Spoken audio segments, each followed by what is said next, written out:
होगे रे तोर संग माया होगे रे होगे रे तोर संग माया होगे रे। गुरुतुर बोली तोर निकलागे छाती माँ मोर बन चलागे तोर बर मन मोहागे रे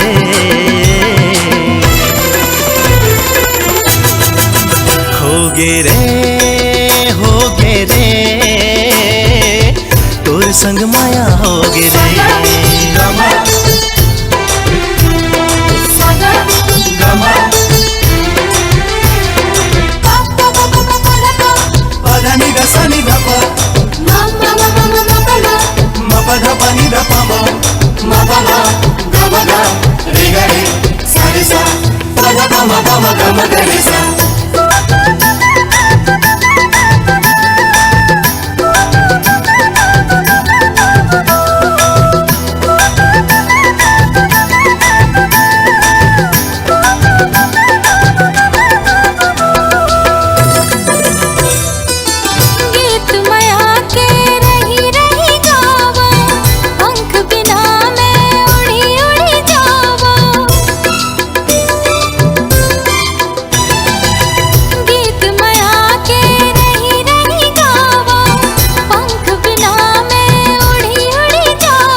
होगे रे तोर संग माया होगे रे।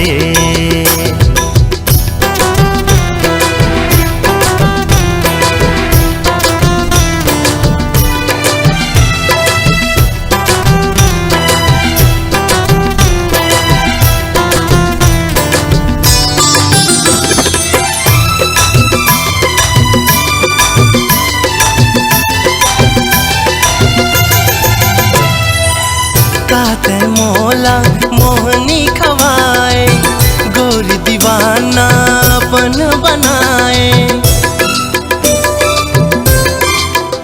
हो काते मोला मोहनी खवाए गोरी दीवाना अपन बनाए सुरतमा के मन भर माँ के सरी सरी रतिहा मोला जगाए बिन देखे तोला मन नहीं माने और बिना ओहा कहूँ न जाने मन मोर जग भुला गे रे।